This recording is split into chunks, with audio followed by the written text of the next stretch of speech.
going on? Welcome back to my channel. In today's video, I'm showing you 3 delicious sandwich recipes. So let's get right into the recipes. We'll first begin with the least time consuming sandwich. This can be made in less than 10 minutes.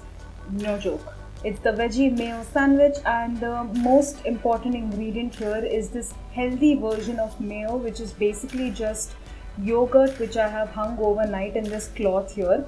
What I like to do is pour my yogurt in that muslin or cheesecloth and then tie it up and place it inside a sieve, and the sieve is placed over a heavy bottom saucepan. So overnight the water or the whey from the yogurt keeps draining. What you're left with is this delicious cream cheese like spread. It's pretty thick at this point because all of the water has been drained out from this yogurt. So we're going to just add a tiny bit of water. Now you have to be very careful. You don't want to make this runny. You still want it to have that thick cream cheese like texture. So you're just going to add, for me it needed 3 teaspoons, which is 1 tablespoon.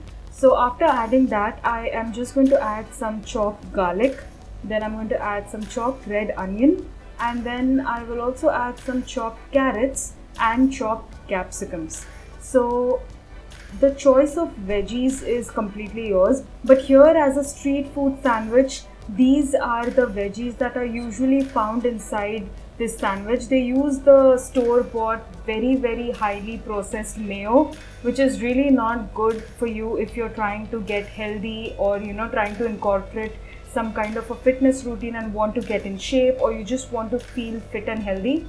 So instead of that mayo, we make our own version of this hung yogurt, and then we just add all these veggies, and that's it. That's the filling done. It's literally that easy, and it makes for a great post-workout sandwich because it's full of protein because of that yogurt.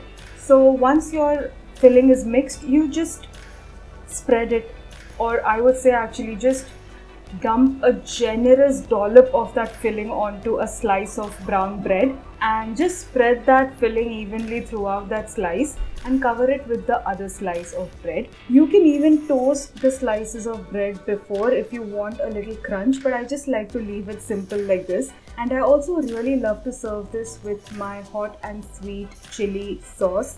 This recipe is up on my YouTube channel, so make that sauce because it goes really well with this sandwich. Now look at how beautiful this sandwich looks. That filling is so lusciously creamy. You are going to love it. Let's move on to the second sandwich, but before we do that, we have to make the green chutney. Now remember last time when we were making the oven fries, I told you I couldn't find the mint, but this time I did. So I've added some coriander leaves, mint leaves. I'm also adding some green chilies. I'm also adding some garlic cloves and ginger. Then I will season it with some salt and add a little bit of water, and then grind it to a nice smooth paste. And that is our green chutney ready. It is extremely herby and delicious, and it is so perfect with the next 2 sandwiches that we'll be making. So let's begin first with the Bombay toast sandwich. Every corner in Mumbai has stalls set up of street food vendors who sell this sandwich, and I thought, why not make it at home with a lot more healthier ingredients. The first thing we're going to do is slather 2 slices of bread with this chutney. I would refrain from adding the chutney to that second slice. You don't need to do it just yet because it will make the bread soggy. So just add it to this slice, to 1 slice of bread first. Be generous, get into all those corners of the bread so the flavor is maintained. Then I'm going to add 2 slices of boiled potato. I'm also going to add some onion slices. I'll follow this up with some beetroot. Now these slices, I have first boiled the entire beetroot and then sliced it on a slicer. So these are boiled, these are cooked, they are not raw. So I'm going to add the beetroot as well, and then I'm just going to gently press it with the palm of my hand because there are still a lot more veggies to come. For example, the cucumbers. I'll add as many slices as I can onto this sandwich, and then again I'll press it gently because there's still tomatoes and capsicum left. So I'm going to add my tomato slices, and then I'm going to add capsicum. This is an extremely popular street food sandwich here in Mumbai, and with the lockdown going on, when you can't really get your hands on these, I thought why not make this, and it's also a lot healthier when you make it at home, and not to mention super easy. Here I've made some sandwich masala, which is nothing but some red chili powder, amchur powder and black salt. Amchur is also dried mango powder. All the ingredients, the quantity, everything that I have used in all three of these sandwiches is down in the description box below, so don't forget to check it out. Also now I'm going to take about half a teaspoon of this sandwich masala that we just made, and I'm going to sprinkle it generously over this pile of veggies. Now it's time to add some more of that green mint and coriander chutney onto the other slice of bread and just spread it. Now I have added all these veggies. You can add the veggies of your choice, but this is what a typical Bombay toast sandwich has. You can also add some cheese if you like, or even slices of paneer to amplify the protein quotient, but I have just kept it simple and true to what a Bombay sandwich is, a Bombay toast sandwich rather. Now it's time to add some ghee to, so you know, when you add it to the grill, it gives it a really lovely brown caramelized color. You can add butter, but I just, obviously, like I have mentioned in my previous videos, ghee is such a superfood. It is so nutrient dense and good for you. And that's the reason why I prefer to add ghee or clarified butter in as many of my dishes as I possibly can. Now here my grill is extremely hot, you can see that steam coming off. So I am going to grill this sandwich and wait for about 2 to 3 minutes. That's how long it takes for the sandwich to get nice and toasty and crisp and full of that amazing flavor. It's loaded with veggies and it's just delicious. I mean, you will never be able to get enough of it. It's that good, and it's really also super healthy. Look at the layers inside. You can see all the veggies. There's tomatoes, beetroot, potato, onions, capsicum. You can basically see those layers in there, and they're layers of health and goodness.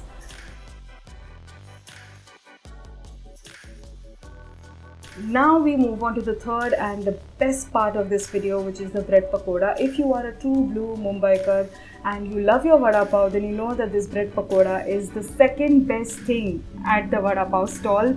Something that I always get for myself, but they are deep fried and they're really not good because you don't know how many times that oil has been used to deep fry the same thing over and over. So we are going to make our own, and we're not even going to deep fry it, but it will taste exactly the same. I'll show you how. So here in a saucepan, I have added some oil. This is cold pressed coconut oil. And to that I've added some mustard seeds. Now the high heat over here helps the mustard seeds to crack. They will start to pop around. You can hear it as well and starts to splutter.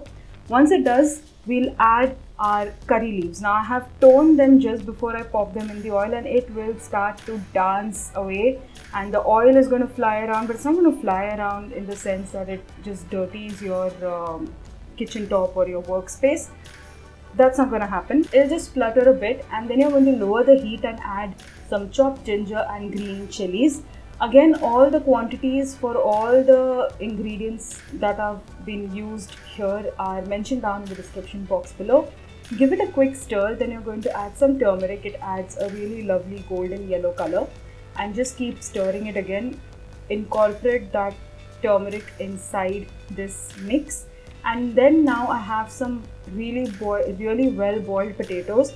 Now how much should you boil these potatoes? They should be boiled to the point where a knife can pass through that potato without any resistance.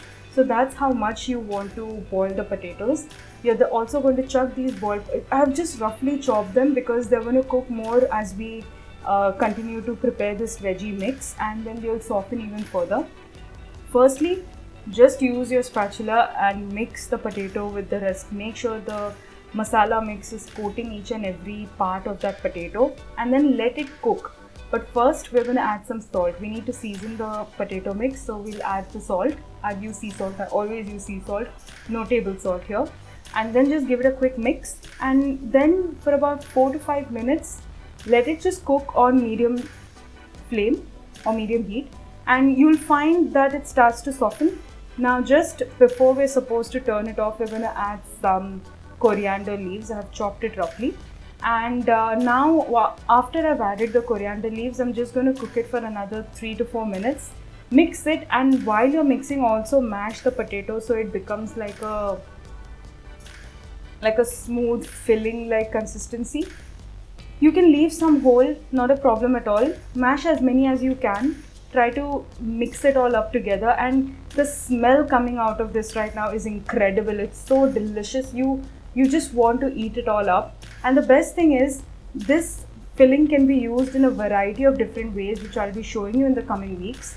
Let's first move on to making the batter for our sandwich. So here I have some gram flour or besan, which is easily available.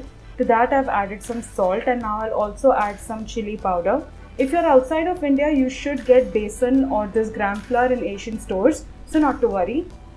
Keep mixing this rigorously so that the chili powder and the salt is well combined. Now what we'll do is, we'll start adding some water. But you have to be very careful, because you don't want to make a very liquid batter. You want that batter to be nice and thick, because we will not be deep frying this. Street food vendors usually have a thinner batter. That's because they deep fry this. We are not deep frying this, we're going to shallow fry it on a tawa or a pan. So let me just show you what that consistency should look like. So for 1 cup of besan, I needed half a cup of water. But you need to be careful when you're adding it. Don't add all of the water in one go. Add a little at a time. Whisk it, check for the consistency. This is what it should look like. So once your batter is ready, now comes the best part. We're going to start stuffing our bread with this potato filling. This potato filling is divine. I mean, not only does it smell excellent, it tastes so good. And it's used in a variety of different ways, like I've mentioned earlier. And we'll be exploring all of these in later videos. But for now, let's just focus on this bread pakoda, because I am already salivating. So I am going to just fill up all the sides as well. I want that potato filling to spread out in every corner of that bread. Now we'll cover it up with the other slice of bread. Now I have used whole wheat bread here. You can use whatever bread you have at hand. Just gently press it. Now comes the best part. You're just going to dump the one side inside the batter. Then with very steady hands, you're just going to flip the sandwich so that it coats the other side of the bread as well. And with your fingers, this does get a little messy, so make sure that your hands are washed with soap and clean. You place it onto the tawa after you have coated the sandwich with the besan batter. Once on the tawa, I'm going to add 2 tablespoons of oil. This is cold pressed coconut oil. Now don't worry about the quantity of oil used here, because we'll be making 2 sandwiches. This recipe makes 2 to 3 sandwiches. So this oil will be used for all of the 3 sandwiches. You're not going to be adding any more oil. You'll be working with this. I'm just showing you one sandwich, but obviously there'll be a lot of oil left, and you can use that to make the other sandwich. Now you're going to cook it on all the sides, which means front, back and all the other sides as well, because you're not deep frying it. Basically our sandwich is not scuba diving into the oil, so we have to kind of keep it cooking in a way that even the sides are cooked, because raw besan or raw gram flour is not pleasant. So that's our sandwich cooked, and also just cook it on medium low heat. You don't want to cook it too quickly. Takes about 4 minutes. Now we'll slice into this sandwich, and I'm going to show you how gorgeous it looks on the inside. This is the classic bread pakoda in Bombay street food. This is the classic bread pakoda, and I'm going to top it with some mint chutney, because there is no better way to eat this sandwich than dunking it generously into this mint and coriander chutney we just made. These sandwiches are so perfect for dinner or lunch, or eat half of this sandwich as a snack. So guys, let me know in the comments down below which is your favorite sandwich. If you enjoyed this video and found it helpful, then give it a big thumbs up. Also subscribe to my channel. Click on my face right here and subscribe, and hit the bell icon so you're notified every time I post a new recipe, which is every Tuesday and Friday. So until I see you again next time, goodbye and happy cooking.